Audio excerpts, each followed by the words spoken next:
বাংলাদেশে অবশ্যই যৌক্তিক সময়ে নির্বাচন হবে, কিন্তু তার পূর্বে খুনি হাসিনার তৈরি করা সিস্টেমগুলোর সংস্কার করতে হবে বলে মন্তব্য করেছেন জাতীয় নাগরিক কমিটির মুখ্য সংগঠক সার্জিস আলম। সোমবার বিকেলে ফরিদপুর সরকারি রাজেন্দ্র কলেজ মাঠে ছাত্র সমাবেশে এমন মন্তব্য করেন তিনি। অন্যতম সমন্বয়ক হাসনাত আবদুল্লাহ রাজনৈতিক দলগুলোকে ক্ষমতামুখী না হয়ে জনতামুখী হওয়ার আহ্বান জানান।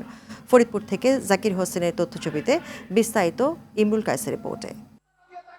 ফ্যাসিবাদী ব্যবস্থা সম্পূর্ণ বিলোপ, নতুন রাজনৈতিক বন্দোবস্ত বিনির্মাণ এবং জুলাই বিপ্লব ঘোষণার জন আকাঙ্ক্ষা অন্তর্ভুক্তির লক্ষ্যে ফরিদপুরে আয়োজন করা হয় ছাত্র সমাবেশের।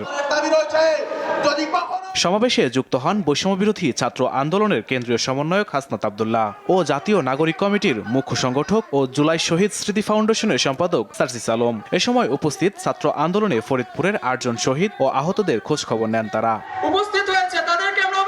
অনুষ্ঠানে হাসনাত আবদুল্লাহ বলেন, সরকার পতনের পর দৃশ্যমান কোনো বিচার হয়নি। নির্বাচনের আগে অবশ্যই অন্তর্বর্তী সরকারকে এসবের বিচার করতে হবে। এই সময় রাজনৈতিক দলগুলোকে ক্ষমতামুখী না হয়ে জনতামুখী হওয়ার আহ্বান জানান হাসনাত।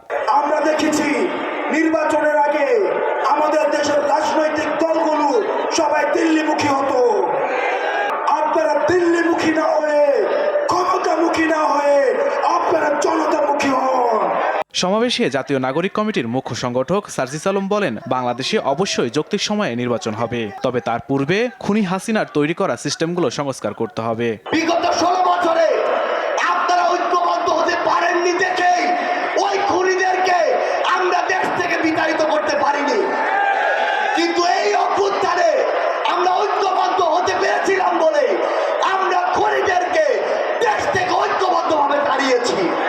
এ সময় সার্জিস আরো বলেন, জুলাই অভ্যুত্থানের ঘোষণাপত্রকে সংবিধানে গুরুত্বপূর্ণ জায়গা দিতে হবে।